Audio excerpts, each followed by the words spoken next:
안녕하세요. 임민아입니다. 여러분들은 내가 살고 있는 지역에 대해 얼마나 알고 계신가요? 울산 곳곳에 우리가 모르는 이야기들이 참 많은데요. 지난주에 이어 오늘도 내가 살고 있는 마을의 역사를 알아볼까 합니다.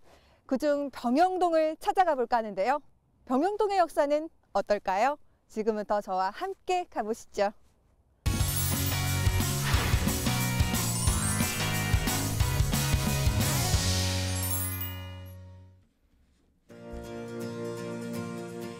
병영마을 제일 꼭대기엔 중요한 유적이 있습니다. 바로 조선시대 성터인데요. 이곳이 주요 군사기지였음을 알 수 있습니다. 이렇게 도심 가까이에 성이 있으니까 참 좋네요. 예, 좋습니다. 이 지역을 지켜주는 성이라니, 와, 멋진데. 뭐라고 적혀 있어요? 보면 이제 우리 옛날 성문 모양하고 이래 성 모양이 있어요. 저희가 있는 위치가 어딘가요? 우리가 서 있는 위치는 이제 여기입니다. 여기. 북문. 이쪽이고, 북문. 예, 북문이고. 그래서 이게 이제 성 옛날 그 모습이 잘 담겨 있어요. 그렇네요. 성 안에 여러 가옥들이 이렇게 있네요. 예. 그래서 이게 이제 1417년에 병영성이 생겨가지고 그 500년 동안 이런 모습으로 있었는데 지금은 이제 요거는 관아입니다. 관아. 그리고 요 주변에 이제 마을이 쭉 있어요. 요거는 이제 이쪽으로 해야 동동, 이쪽에 서동이거든요. 쪼개가지고. 여기가 동동이고 여기가 서동이라고요? 예, 동쪽 서쪽이죠. 옛날에는 동리설이라 그랬어요. 그런데 요 옛날에 큰 그랑이 동그랑이라고 이렇게 그랑이 하나 내려왔고 그다음 서그랑이라고 그랑이 또 하나 있었어요. 그래서 전체적으로 꼴짝이가 큰 꼴짝이 두 개입니다. 두 개인데 이제 요쪽에 이제 동쪽은 이제 동그랑은 동리 중심으로 동동이 지금 동동이죠. 서그랑은 서쪽 중심으로 또 그랑이 있었고 그 그랑 주변에 이제 주로 사람들이 많이 모여 살았습니다. 그래서 이제 그 중간에 이제 이래 관아가 있었고 그다음에 나머지는 이제 이래 뭐 특히 이제 이 마을에 이 안에는 특히 어떤 말이 있냐면 공망.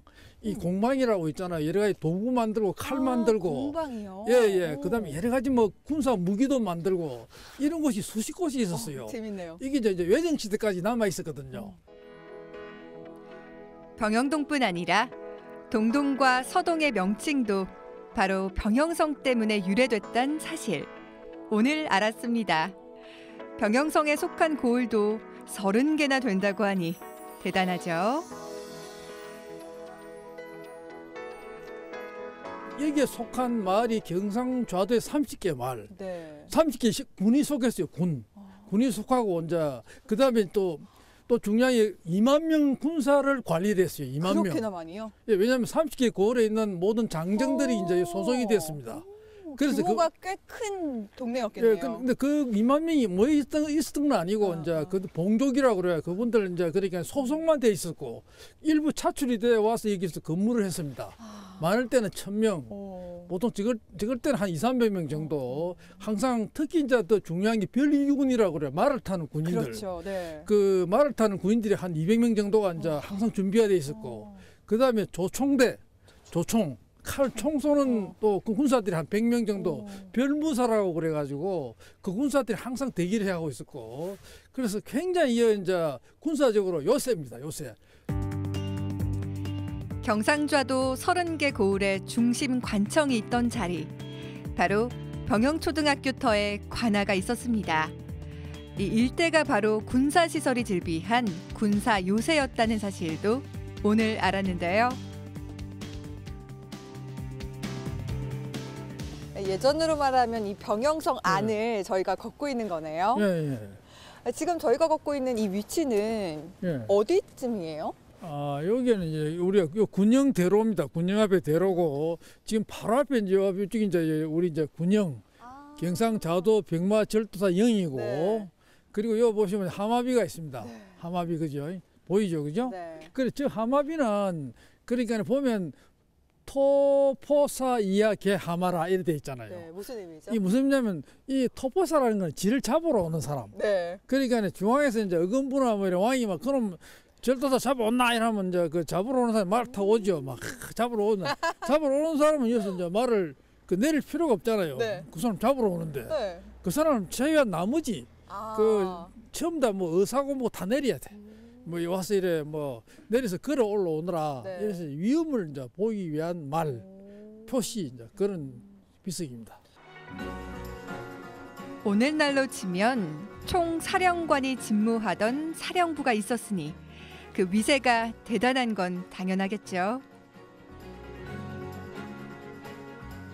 당시 이 부근에는 뭐가 자리하고 있었을까요? 예, 지금 이제 그 이쪽으로는 이제 앞으로는 이제 그 당시에 이 군영의 성내에 마을이 있었어요. 성내 마을. 우리 성내 마을 걷잖아요. 네. 그 마을은 주로 이제 대부분 이제 뭐 농사보다는 주로 이래 그 이래 공방에서 주로 공방에 일하는 분들 그런 분들이 주로 이제 여기 많이 살았어요. 살고 이제 여기 딸린 인력들 우리가 뭐 이래 병영에 가면 여기 사령이라든지 뭐 군졸이라든지 뭐 또 통인이라든지 이런 사람들이 가족들 그런 가족들이 주로 이쪽에 또 많이 살았습니다. 네. 그래서 그 사람들이 살고 이제 특히 이제 그 군졸들 이제 부방을 살러오는 군졸들이 많았습니다. 경상 그 우리 좌도 안에 설계 고을에서 각 마을마다 이래 그 군인들이 와요. 오면 이제 그 사람들이 뭐 가족들은 안 오지만 본인들이 와서 살 집들 뭐 그런 집 있잖아요, 그죠?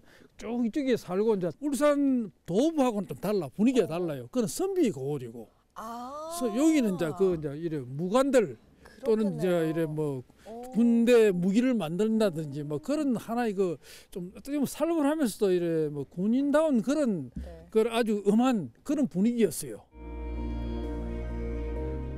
병영엔 사람들을 공포에 떨게 한 오싹한 곳도 있습니다.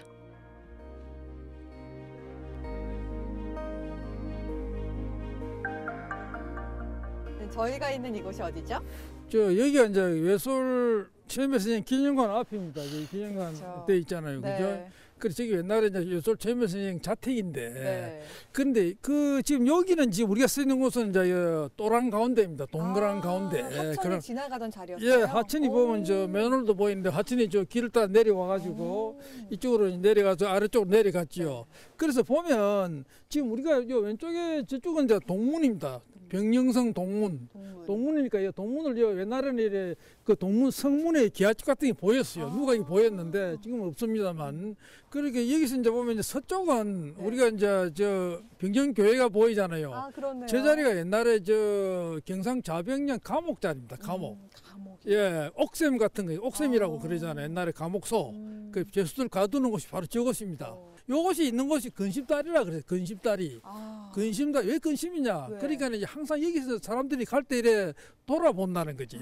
저기 넘어가면 사형을 당하니까 이제 마지막으로 자기 고향 산천을 보고 가족들 생각하면서 돌아보는 얼굴빛이 근심빛이었다. 네. 물론 강도도 있겠고 여러 종류의 그 범죄자들이 이제 사형을 당하기 직전에 돌아보는 근심다리. 그래서 사람들이 다 건너갈 때는 말산 내려다 봤어요. 보면 이제 그 근심스러운 얼굴, 그래 근심다리라고 유명한 다리가 있었고, 그리고 이제 이제 거랑은 내려가서 아래쪽으로 하면 공방거리가 있어요. 공방. 한 50개 이상. 공방거리가 있었어요. 예, 도랑 따라서 옆에 네. 좌우에 쭉 이래 공방이 있어요. 그거는 이제 여러 가지 담뱃대 만들고 뭐 여러 가지 뭐 은장도 만들고 옛날에는 조총도 만들고. 그랬겠죠. 그래서 아주 그 병리의 무기 칼 같은 걸 창을 만드는 공방거리가 한 수십 호가 쭉 있었어요. 네. 그래서 그 유명했고.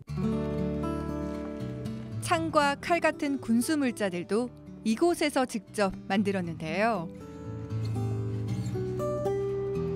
그 흔적이 아직 남아 있습니다. 바로 병영 은장도죠. 이 은장도 가게에 왜 오자고 하신 거예요? 그렇지. 이게 이제 우리 이제 기술입니다. 이게 네. 이제 금은동 그 철 이걸 모아가지고 이제 그러니까 무기를 만들잖아요. 무기. 병영이라는 곳이 이제 우리가 그랑을 따라서 옛날에 한 수십 곳의 그 공방이 있었습니다. 그게 납품을 하는 곳이죠. 네. 이제. 그러니까 무기를 만들어 납품하고 하니까 이런 이제 그 은장도 이게 은장도라는 게 이제 칼이잖아요. 네. 칼. 이래 녹이 슬지 않는 칼. 이걸 만드는 기술은 바로 병영의 그 은장도고 또 조총을 만드는 총기를 만드는 기술이고.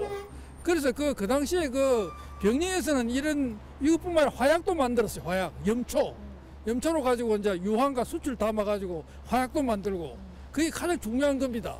그래서 그거 가지고 이제 적과 싸우기 때문에 그래서 그 병영에 수십 군데 쭉 이래 이제 그 집들이 외정 시대까지 남아 있었습니다. 50여 곳이. 군수물자 제작을 위해 병영엔 공방이 발달했습니다. 조선시대에도 공업의 중심지였다는 말인데요. 이런 전통의 맥을 이은 것이 병영 은장도입니다.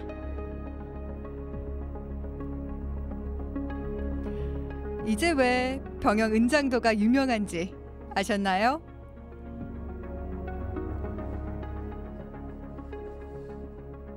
그래서 그 사람들이 그때는 녹그릇도 만들고 됐고 뭐 담뱃대를 만들었어요. 주로 만들어가지고 은장도는 조금 만들고 그랬는데 사실이 그런 문화가 바로 그 옛날에 군사 문화였다. 무기 문화였다. 한마디로 하면 조병창입니다. 조병창. 우리 지금도 탄약까지 총알 만들잖아요. 그 조병창이 바로 이 우리나라 가장 대표적이고 큰 조병창이 바로 울산 병영에 있었다. 바로 그것입니다. 와. 병영성의 역사를 알 수 있는 중요한 유물이 있다고 해서 찾아가 봤습니다. 병영 행정복지센터 마당에 모셔져 있는 비석들인데요. 바로 좌병영 절도사들의 기념비입니다. 비석이 17개나 있는데요. 예. 이곳에서 병영이 왜 병영인지 확인할 수 있다면서요? 그리고 이제 병영은 병마절도사를 병영. 그러니까 그 절도사가 있는 곳은 병영이잖아요. 영. 그래서 이제 병영인데 여기는 경상 좌병영, 좌병사. 그래서 경상도는 우병사가 있고 좌병사가 있어요. 경상 우병사는 이제 진주에 있었고, 그래서 요거는 이제 울산에 있었고. 근데 제일 중요한 거는 요 경상 좌병이 제일 중요합니다. 그래요? 왜냐하면 그 일본 침입을 막기 위해서 제일 중요했고 또 이분들 업적도 많고. 왜냐하면 이제 우리가 이렇게 궁극을 다룬다는 게 굉장히 중요한 일이니까 뭐 그렇게 우리가 설명을 할 수가 있습니다.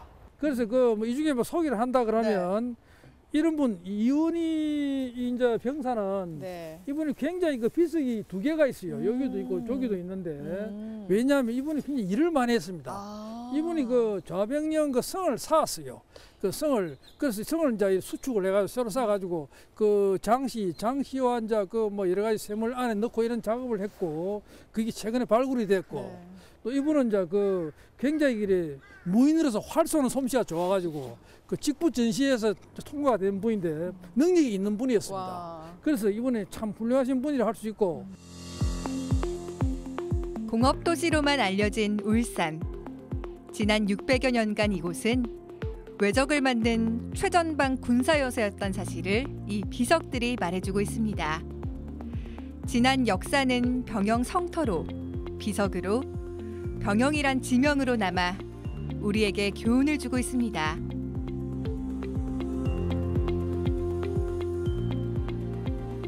병영과 군대는 뗄래야 뗄 수 없는 사이다라는 거 오늘 처음 알았는데요. 선생님, 병영동은 우리 울산에서 어떤 의미가 있는 지역일까요? 그렇죠. 이제 이게 이제 병영이 이제 적의 침입을 막는 군사 문화이지만, 근데 그걸 막기 위해서 이제 우리가 공방 문화가 발전했잖아요.